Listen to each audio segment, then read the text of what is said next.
Hello friends, welcome to my YouTube channel Barshi Neha Classes which rests on the mantra of success begins here.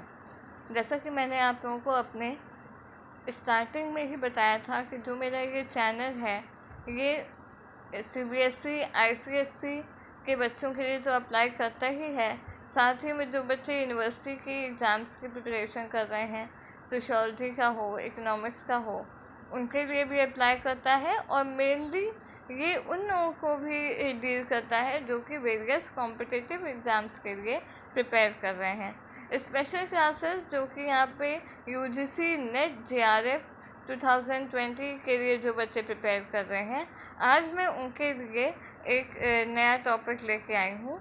And today's lecture is the starting of the series of UGC net JRF जून 2020 जो कि अभी आने वाला है। I hope examinations की तैयारी आप लोगों की अच्छी चल रही होंगी। I myself is a 3 time NET holder in the sociology subject as you might have read in the description box. So आज का जो हमारा लेक्चर है वो पेपर 1 में अभी स्टार्ट कर रही हूँ, जो है टीचिंग एप्टीट्यूड। उसका पार्ट फर्स्ट है आज। टीचिंग एप्टीट्यूड में आपके बहुत सारी चीज़ें हैं, बट आज का जो लेक्चर है वो स्पेसिफिकली जो फोकस कर रहा है वो टीचिंग के कॉन्सेप्ट पे, उसके ऑब्जेक्टिव्स, उसके क्या एम होते हैं, उसकी क्या कैरेक्टरिस्टिक्स होती हैं, और कुछ सिमिलर टर्म्स होते हैं जिनसे कि बच्चे नॉर्मली कंफ्यूज कर जाते हैं टीचिंग के कॉन्सेप्ट को। उससे उन टर्म्स से टीचिंग का क्या डिफरेंस है, ये जो है आज मैं आपको इस लेक्चर में डील करूँगी। So I hope all you guys are ready. So हम अब अपना लेक्चर स्टार्ट करते हैं। ये है आपका सिलेबस जो कि UGC के द्वारा प्रोवाइड किया गया है, जिसमें टीचिंग एप्टीट्यूड में इतनी सारी चीज़ें आपको दी जा रही हैं। अब अगर आप यहाँ पे देखें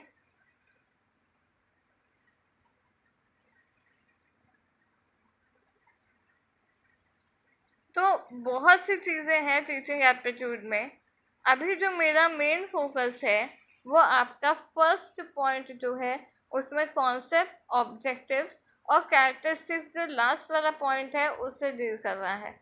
जो ये बीच में आपका levels of teaching, memory, understanding and reflective है, ये थोड़ा लार्ज मतलब ज़्यादा टाइम टेकिंग वाला कॉन्सेप्ट है, तो इसको मैं सेपरेट लेक्चर में आपको नेक्स्ट टर्म पे प्रोवाइड करूँगी, मोस्ट प्रॉब्ली कल या परसों तक।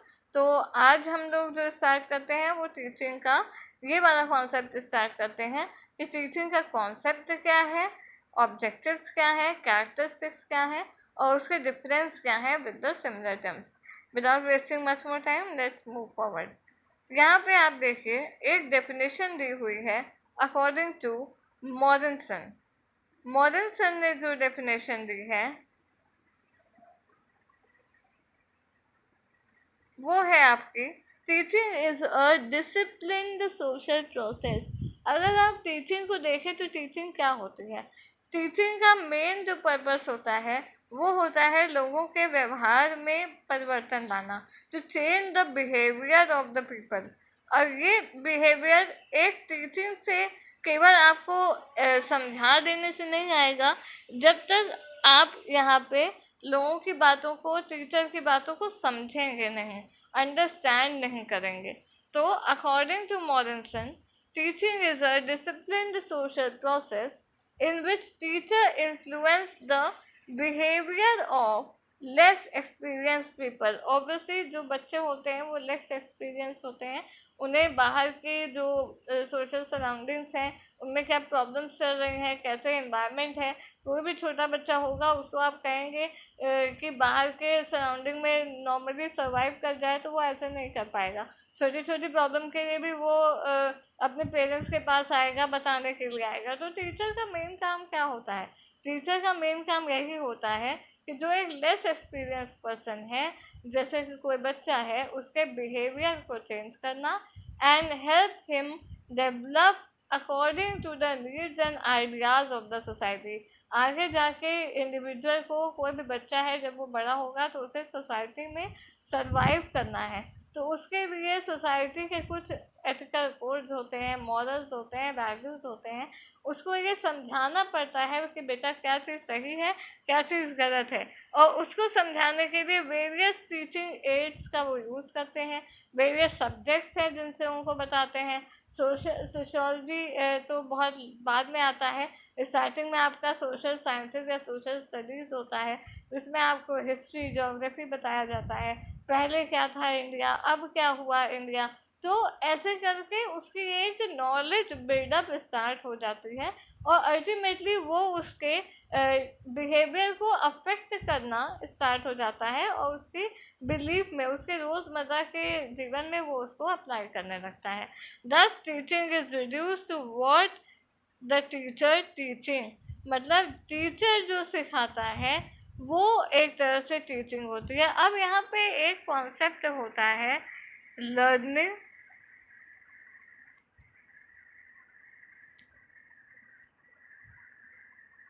And teaching. अब इन दोनों का फ़र्क क्या है? टीचिंग करने का काम टीचर का है और लर्निंग करने का काम स्टूडेंट्स का है। लेकिन क्या ऐसा पॉसिबल है कि लर्निंग बिना टीचिंग के हो जाए? ऐसा हो सकता है? ये आपके यूजीसी के प्रीवियस ईयर क्वेश्चंस में भी आया हुआ है। लर्निंग टीचर कैरेक्टरिस्टिक में एक ये पॉइंट दिया था कि learning can be without teaching और नॉट। तो इसका आंसर होगा yes, learning can be without teaching. क्यों?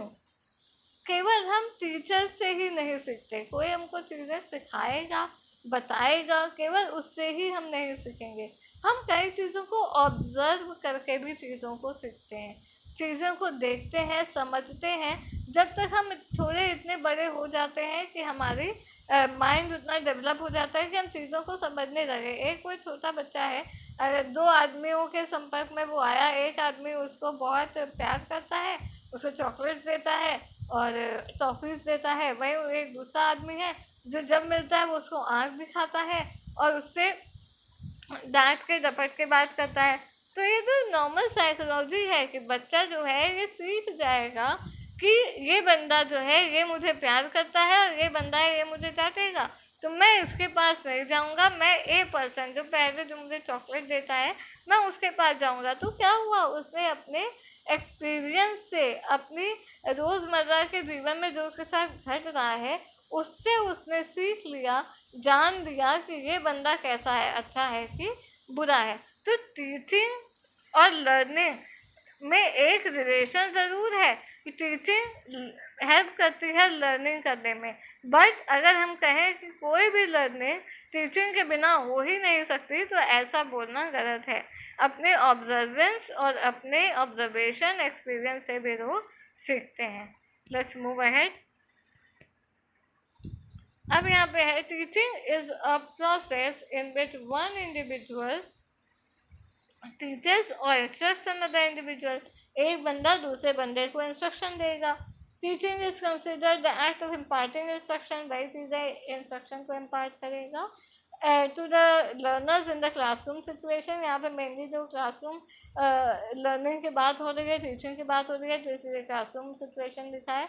इन द वर्ड्स ऑफ जीवी, consider it a manipulation of the situation. मतलब टीचर का एक काम होता है कि उसको उसके एक क्लासरूम को ही उसका एक वर्ड बना देना, एक सोसाइटी बना देना, क्लासरूम में ही उसे वो चीज़ें सिखा देना जो उसे आगे जाके अपनी लाइफ में, सोसाइटी में फॉलो करनी है।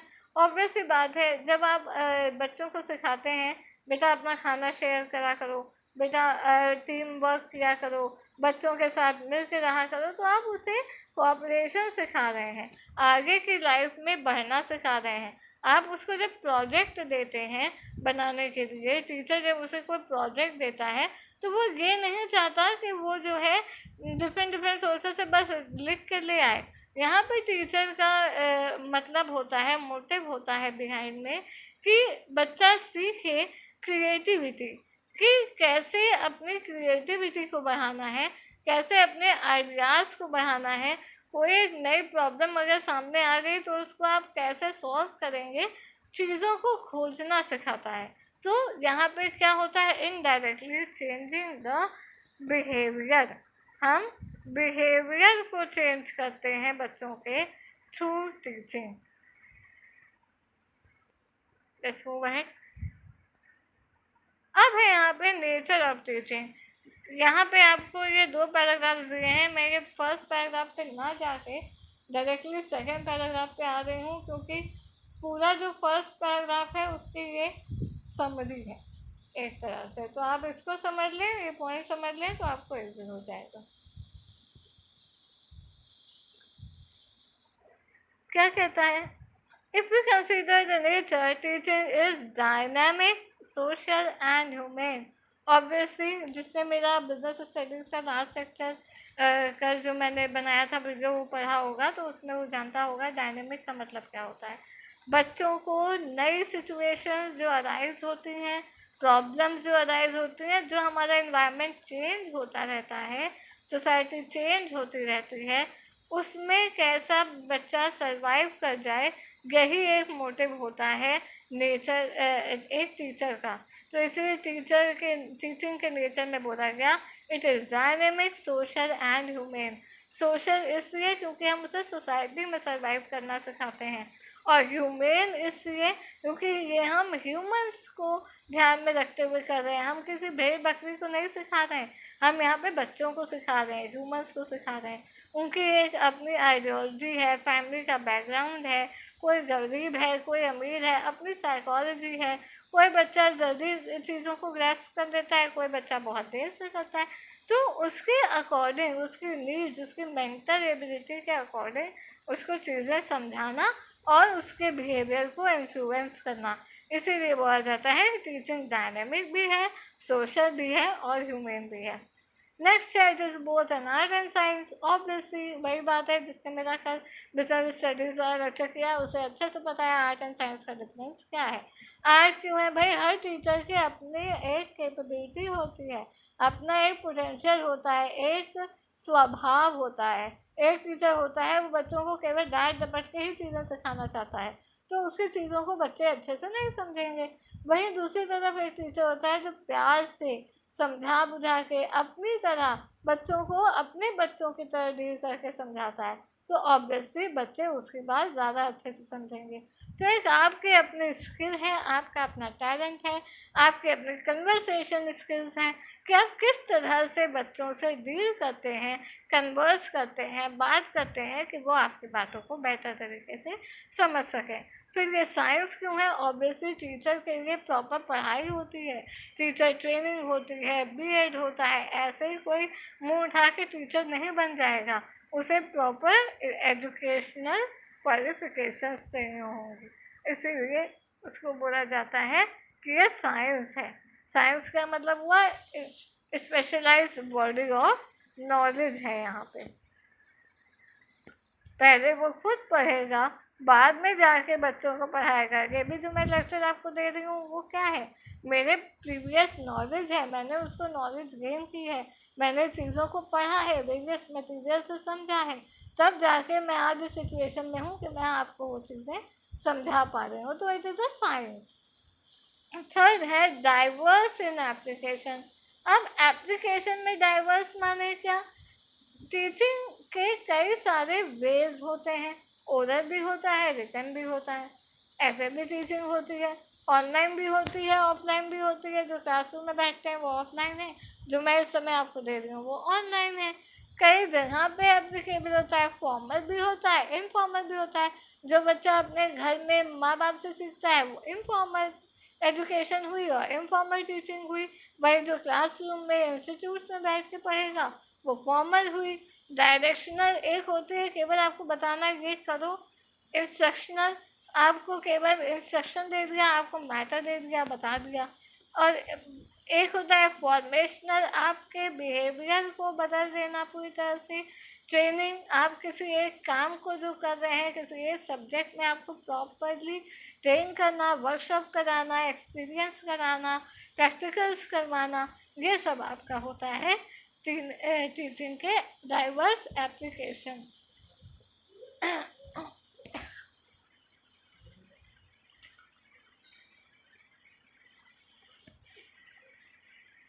अब आते हैं हमारी नेक्स्ट स्लाइड पे।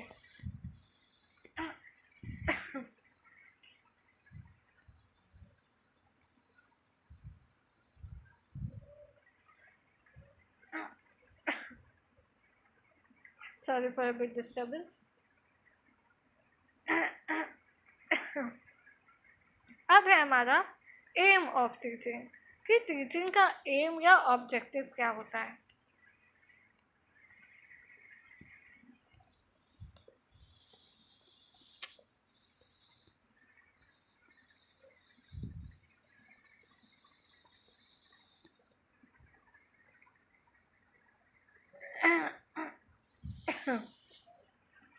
तो यहाँ पे अगेन ये दो पैराग्राफ्स हैं। पहला पैराग्राफ बहुत बड़ा बड़ा है, ये मैंने आपको नोट्स के पॉइंट ऑफ व्यू से प्रोवाइड कर दिया है, बट इनका पूरा सार यानी कि समरी ये 4 पॉइंट्स में है। अब वो क्या है? टीचिंग का पहला ऑब्जेक्टिव है to bring the change in the behaviour of students. ये मैंने आपको पहले ही बताया, लोगों के व्यवहार में, बच्चों के व्यवहार में चेंज लाना। अगर कोई बच्चा गलत है तो उसको सही बताना, गलत और सही का फ़र्क बताना। फिर है दूसरा कंडीशनिंग। कंडीशनिंग क्या है? To improve the learning skills of the student. बच्चों के लर्निंग स्किल्स को बढ़ाना, कि वो कितनी उनकी ग्रास्पिंग पावर पहले थी और अब कितनी उनकी ग्रास्पिंग पावर है, चीज़ों को कितने बेहतर तरीके से अब वो समझ सकते हैं। तो ये भी टीचिंग का ऑब्जेक्टिव है। फिर ट्रेनिंग। अगर कोई पर्टिकुलर सब्जेक्ट है, जैसे कोई MBA का स्टूडेंट है, तो वहाँ पे टीचर का मेन फोकस क्या होता है? बच्चे को, स्टूडेंट को केवल बिजनेस मैनेजमेंट से रिलेटेड नॉलेज देना। कोई अगर कंप्यूटर सॉफ्टवेयर इंजीनियर बनना चाह रहा है तो वो सॉफ्टवेयर इंजीनियरिंग BTech वगैरह करेगा। फिर क्या होगा? उसमें उसको प्रैक्टिकल नॉलेज, प्रैक्टिकल ट्रेनिंग दी जाती है।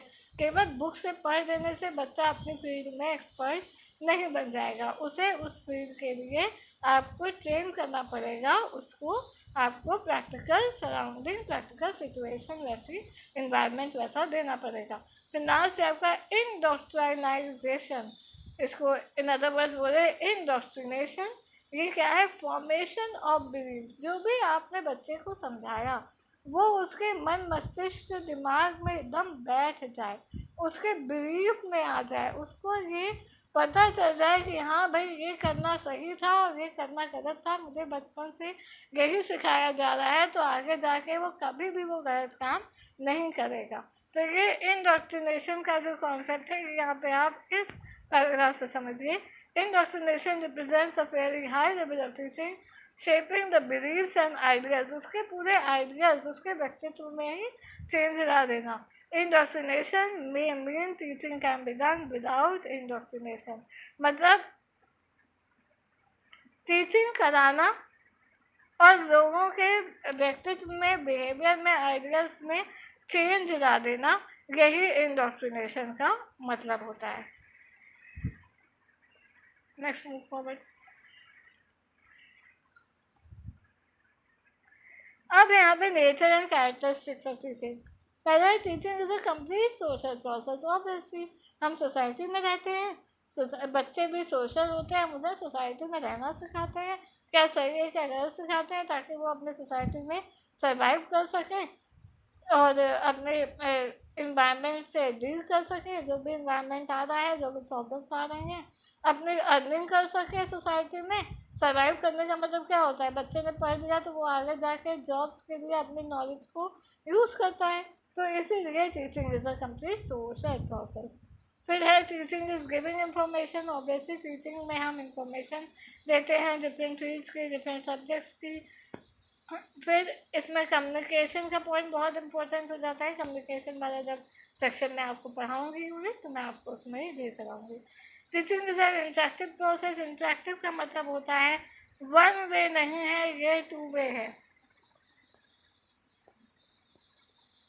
2 वे का मतलब होता है लेना और देना, मतलब एक तरह से ये एक्सचेंज है।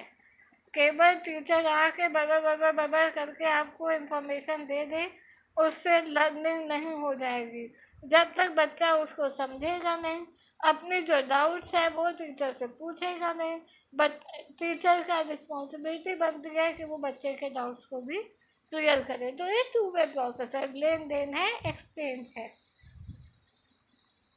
फिर है teaching is a process of development and learning. Obviously बच्चों को आप डेवलप करना सिखाते हैं, उनके पर्सनैलिटी, उनके बिहेवियर में चेंज लाते हैं।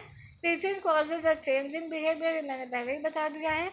Teaching is art as well as science, ये भी मैंने डील कर दिया है। It is face to face encounter, अभी यहाँ पे पॉइंट दिया है, बट आज के ज़माने में ये ज़रूरी नहीं होता। जैसे अभी मैं आपको ये वीडियो बना कर सिखा रही हूँ, तो ये यहाँ पे फेस टू फेस इनकाउंटर नहीं है। तो चीज़ें क्योंकि वैसे ही मैंने बताया डायनामिक होती हैं, तो चेंज होती रहती है। फिर teaching is observable, measurable and modifiable.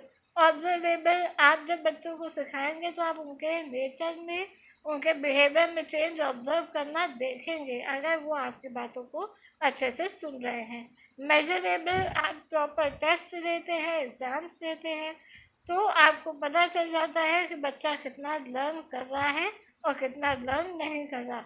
Modifiable, आप केवल बच्चे का ही बिहेवियर मॉडिफाई यानी चेंज नहीं कर रहे हैं, बट आप अपने तरीकों को भी टाइमली चेंज करते रहना चाहिए। एक टीचर को डायनामिक बनते हुए, डायनामिक सिचुएशंस को ध्यान में रखते हुए, बच्चे की हर समय मनोस्थिति सही नहीं होती है। कभी उसके घर में कैसे सिचुएशंस होती हैं, कभी कैसी सिचुएशंस होती हैं, तो हर समय उससे एक तरह से समझाना पॉसिबल नहीं होता। तो एक बच्चे टीचर को मेनली न्यूट्रल रहते हुए सबका ध्यान रखना चाहिए, और जब किसी पर्टिकुलर बच्चे को कोई प्रॉब्लम आ रही हो, तो उसकी प्रॉब्लम्स को समझते हुए अपने वे ऑफ टीचिंग में चेंज लाते हुए उसे चीज़ों को बेहतर तरीके से समझाना चाहिए। अभी टॉपिक का लास्ट सेक्शन है, जिसमें है its difference from the various similar terms conditioning, training, instruction and indoctrination. Conditioning मैंने पहले ही बताया, it aims at developing intellect and has broader scope with vast curriculum, while on other hand conditioning is modification of behavior and learning habits. In conditioning, the curriculum is fixed and done by the repetition of the behavior. मतलब teaching का जो concept है वो broader concept है, बाकी conditioning का है वो थोड़ा छोटा कॉन्सेप्ट है। टीचिंग क्या होती है, एक वास्ट करिकुलम होता है। करिकुलम यहाँ मतलब हुआ आपके पास एक सिलेबस होता है जिसको आपको टाइमली वे में कंप्लीट करना होता है, बट ऐसा कंडीशनिंग में नहीं होता। Conditioning is a modification of behaviour and learning habits. केवल आपके लर्निंग हैबिट्स को चेंज करना, आपके बिहेवियर को चेंज करना, बट यहाँ पे कोई भी करिकुलम नहीं होता। तो मेनली ये आपका इनफॉर्मल एजुकेशन की बात कर रहा है, जो आपके घरों में होती है, माँ बाप आपको चीज़ें समझाते हैं। फिर teaching is different from training. Training मैंने पहले बताया, टीचिंग अगेन ब्रॉडर कॉन्सेप्ट है, बट ट्रेनिंग किसी एक पर्टिकुलर सब्जेक्ट में आपको एक्सपर्ट करना, ट्रेन करना, ये ट्रेनिंग होता है। और टीचिंग में सारे subjects and the overall personality of the individual को देखा जाता है। फिर है teaching and instruction are different. Instruction में केवल आपको फैक्चुअल इंफॉर्मेशन दी जाती है, नोट्स दिए जाते हैं, इंस्ट्रक्शन दिए जाते हैं, बट टीचिंग एक ब्रॉडर कॉन्सेप्ट है। टीचिंग में अंडरस्टैंडिंग का लेवल भी होता है। फिर है teaching and indoctrination are different. Teaching करने से ज़रूरी नहीं है, टीचिंग का एक ऑब्जेक्टिव ज़रूर है इंडोक्ट्रिनेशन, कि बच्चों के आइडियाज़ और बिलीव्स में चेंज ले आना, लेकिन टीचिंग का हर समय ये गोल नहीं भी होता, और ये हर समय पॉसिबल नहीं भी होता। हो सकता है बच्चे के बिलीफ सेट में, मॉरल्स में चेंज आए भी और नहीं भी आए, और टीचिंग तो आपने कर दी है, आपने उसको चीज़ों को समझा तो दिया ही है। तो इंडोक्ट्रिनेशन एक स्मॉलर कॉन्सेप्ट है अपार्ट फ्रॉम टीचिंग क्योंकि यहाँ पे लिखा हुआ है teaching and indoctrination are different as indoctrination poses the belief that there is only one solution to the problem. आपको चीज़ों को समझा दिया गया, आपको इंडोक्ट्राइन जब आपने उसको कर दिया मतलब आपने अपने बिलीफ में, अपने आइडियाज़ में उस तरह का चेंज ले आए कि अब कोई भी सिचुएशन आएगी तो उसे हम इसी तरीके से सॉल्व कर सकते हैं, क्योंकि वो आपके दिमाग में, आपके मन मस्तिष्क में, आपके बिलीफ में वो चीज़ बैठ चुकी है। वेराज टीचिंग क्या कहता है कि कोई भी प्रॉब्लम का एक ही सोल्यूशन नहीं होता। कायदे से सोचने पे बहुत सी सब्जेक्ट्स हैं जिनको हम अप्लाई करके, बहुत सी थ्योरीज हैं, लॉज हैं, डिमांड्स हैं, सॉरी लॉज हैं और प्रिंसिपल्स हैं जिनको हम अप्लाई करके अपने सोल्यूशन तक आ सकते हैं। So that's all for today's lecture. अगर आपको मेरे क्लासेस पसंद आ रहे हों तो काइंडली मेरे चैनल को सब्सक्राइब करिए। Do not forget to press the bell icon and like button ज़रूर प्रेस करिए। इससे मुझे बहुत मोटिवेशन मिलता है, समझ में आता है कि सारे लेक्चर्स आपके लिए सूटेबल हो भी रहे हैं कि नहीं। काइंडली कमेंट बॉक्स में बताइए जो भी आपकी क्वेरीज हैं या सजेशंस हैं। I will definitely get back to you and kindly share करिए औरों के साथ, as you must know that sharing is caring. तो आप जितने भी लोगों के साथ शेयर करेंगे, it will mean that you are caring for that. So for now, thanks for watching. I will surely get back to you in the next session with the teaching aptitude के levels of teaching. Thanks for watching.